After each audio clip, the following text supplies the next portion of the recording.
All right, so we are here for another God Thoughts conversation with Jay Anderson. Jay, thank you for making time today. You bet. Um, I understand, of course, that you have recently finished up a semester or term of studies. How do you feel about wrapping that Today up? actually, yeah. So if I look like I'm grinning from ear to ear, it's only because everything is done and everything is in, and I'm awaiting judgment, as it were. But yeah, I'm feeling dandy right now. And for anybody who doesn't know, do you want to just kind of describe what the program is you're doing? Working on a doctorate of ministry through George Fox University. It's a program that I heard about actually probably, I don't know, 15 years ago or so from a pastor friend of mine that used to be in Corvallis. And it's with author and professor, speaker extraordinaire Leonard Sweet. And the way he described his experience in the program, I just kind of had it tucked in the back of my mind as something I might want to pursue later. And actually, when I pursued it, it'll be 2 years next week that I kind of had, actually, probably this week, that I had the first conversations to get going. And I just stopped by the seminary up in Portland just to cross it off my list. I just dropped my wife off at the airport, and it was such a God thing that it was just like boom. She gets home from Montana, seeing her family, and greeted her with guess what? So anyway, that's been 2 years, and so 1 year to go. Just a quick turnaround here. In May 11th, I get going on summer semester, and then at the end of June, it will just be a small paper that I have to finish up called a dissertation after that. So That's awesome. yeah. So I know just a bit about what your life and schedule is like lately, but I get the feeling that others probably don't. Do you want to just kind of give us a snapshot of at least pre-COVID, what life has been like for you lately, and then we can kind of talk about what life is like now? Sure. The simple answer kind of to the second question is not a lot has changed, honestly. Uh, but pre-COVID, I was a youth pastor, and a number of different things, including head of school up in Tualatin, and for various financial reasons, ended up being let go, coming up on 7 years now, unbelievably, and that began a really extended season of waiting and transition and retooling and frustration, and it's been the hardest season of my life, and it's not been close. And so, the ordinary part of me during this season has just because it started with a lengthy period of unemployment, nearly a year, and followed by not my dream job, and just a lot of different things and a lot of different transitions and false starts and so on. So I won't bore you with all of the details, but it's been a really, really particularly difficult season. And so for me, I've kind of been used to waiting. I've been used to, what has felt like a stay-at-home order. And so, we moved in Junction City with my parents. It'd be 7 years in August, just for a couple of weeks, couple of months at most, and here we still are. So been a really, really difficult season. As I said, the interesting thing is, kind of post COVID, it's not been a lot different, other than, there have been some income streams that have dried up, like other people's. Prior to COVID, I actually had 5 income streams, while I'm going to school. One of those was as a tour guide, and another as a shuttle driver at the airport. And obviously, those, are immediately gone, and who knows when those are going to come back? Probably no time soon.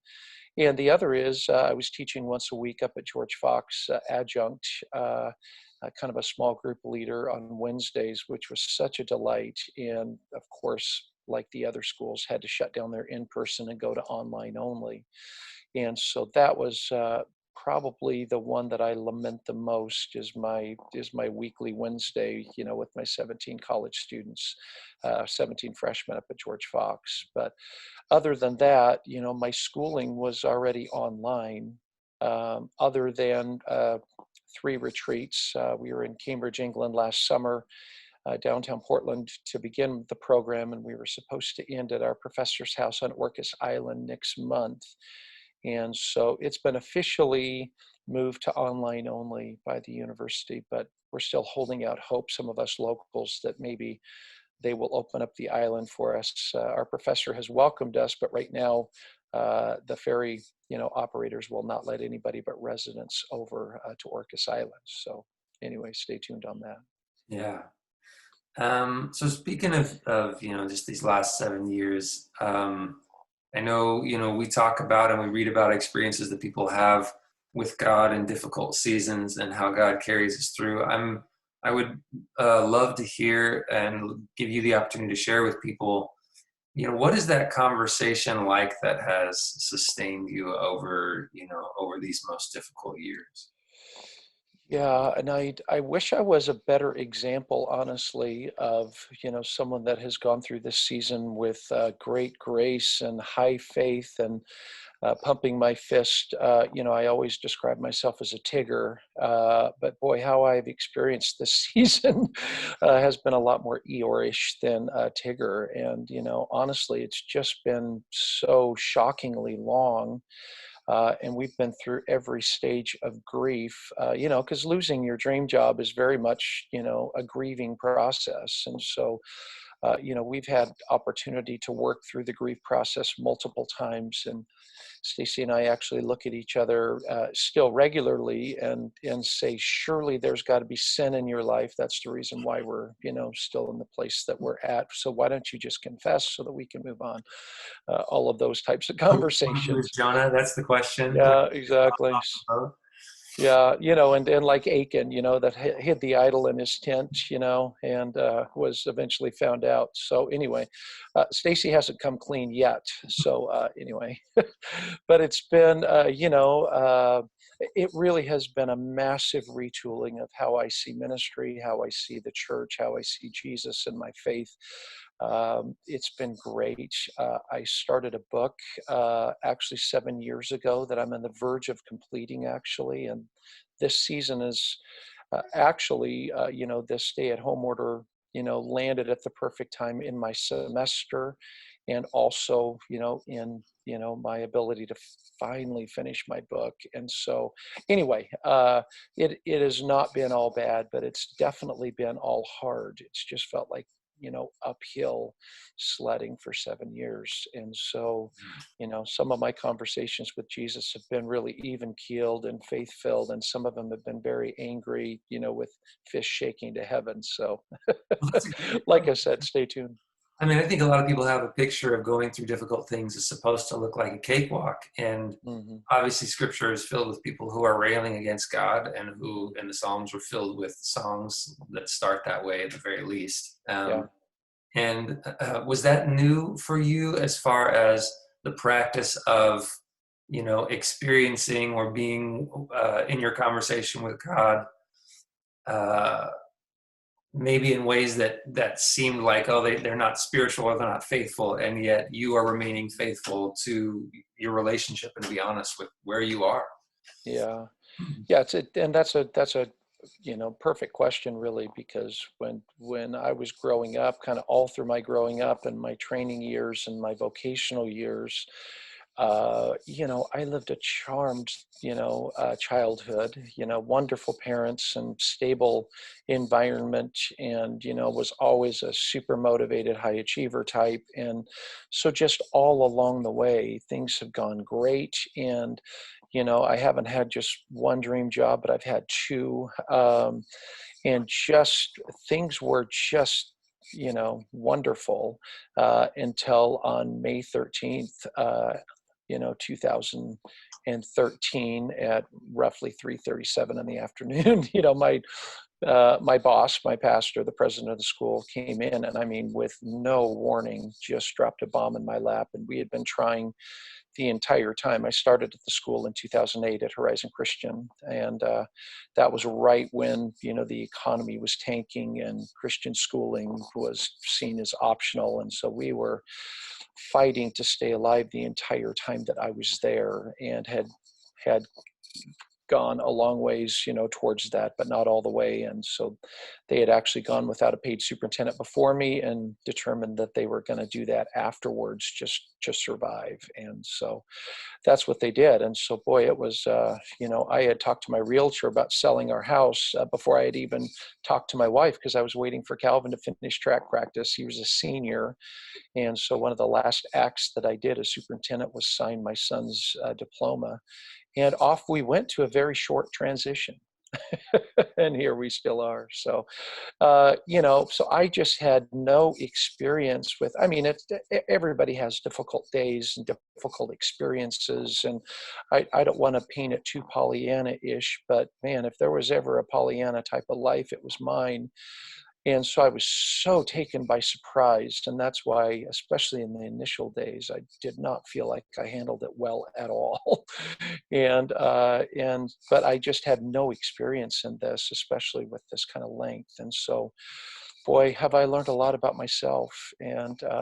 But like I said, a lot about Jesus. I wouldn't have the lessons, lost that we've learned along the way. It's totally changed the way we see the world. But boy, it's been hard won.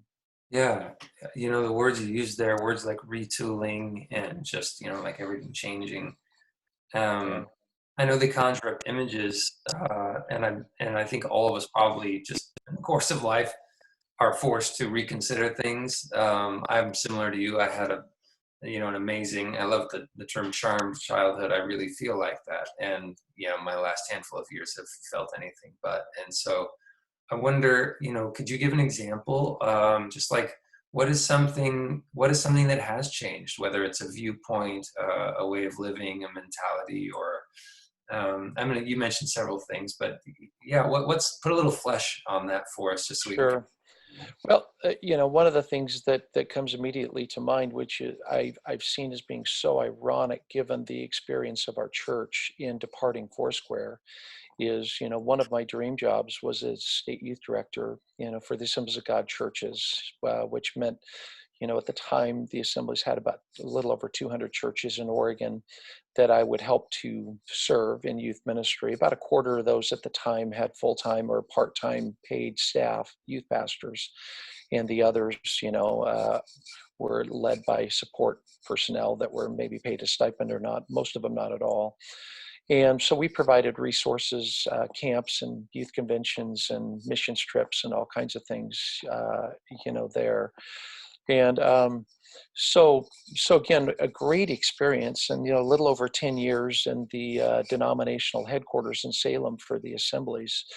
And so the irony was not lost on me that as a church council member, I was the one that was on stage that was leading the proceedings for Fifth Avenue to depart from the Foursquare denomination. And so, life at times causes you to smile and shake your head at some of the ironies, and that was definitely one of those. But I had a wonderful experience as district youth director. As I said, I describe it as a dream job, and it was time to leave, but it was difficult to leave because it was just really wonderful, and I really saw the value of churches partnering together and so on. But we joked about it at the time that the Assemblies of God and the Kingdom of God are not congruent terms. They're not equivalent.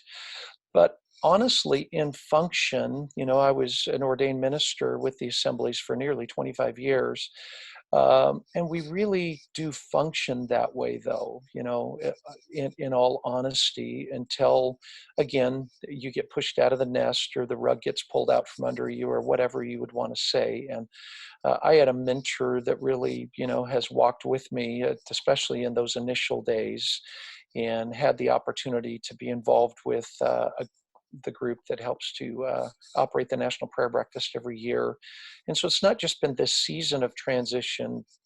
That's really accelerated some things that were already happening. But, seeing the church for what it is and for what it's not. I love the church and I love the community, but I was definitely all in as far as the program elements, as far as, some of the, we don't like to describe it as performance, but so much of vocational ministry was performance oriented. We would do youth conventions with 2,000 people there, and lights and video, and guests that were my heroes, growing up, that now I'm getting to host. And I mean, it was just an amazing experience. But I have a very different lens, like I said, on what ministry really is, and not, and especially when it comes to not just that, but how I see Jesus Mm. and how I see everything revolving around his person, and as a Jesus follower, and not just quote unquote a Christian, but truly someone that is pursuing the person of Jesus. One of the lessons was, the gospel is not the four spiritual laws or the Romans road, but the gospel is actually a person. And I can't tell you how just that simple life lesson has just changed everything, for me. So a lot of examples. Yeah, yeah. For people who have spent a lot of time working in ministry, it can get a little cloudy sometimes. When am I just doing the work, and when am I kind of engaging in my own spiritual process? Yeah, for Sounds sure. like there was kind of a pretty clear distinction drawn for you there when the work side of it went away. Um, Interestingly, now you're back, working at the church. Yeah. Is it a Yeah. different experience now than it was then? It is. It is. And I've shared this before, from the pulpit, but our experience at Fifth Avenue has been delightful. And honestly, we just have felt, and even feel today, like where do we fit? Back in the days when I was, in ministry, in quotes, I felt like I fit perfectly. And now I just haven't felt like I fit anywhere. But when we came to Fifth Avenue, there was such a spirit that you could just feel. And so many people have described it that way, that there's just something different about this community, about this fellowship, the inclusiveness, the love on display, the just the authenticity of the pastoral staff at times is shocking, because when I was taught, in my BA and my MA and my experience, that level of transparency and authenticity, I can promise you, is not normal from my experience. And it is so refreshing. And so this has just been a wonderful opportunity, for me to serve, but more especially for us to really experience, divine community the way it's, designed to be. And that's actually, the focus of my dissertation. Oh, yeah. Well, just kind of shifting focus to what life is like now or going forward. Sure. Talking about experiencing divine community, obviously we do it differently right now. How are you and Stacy experiencing community right now?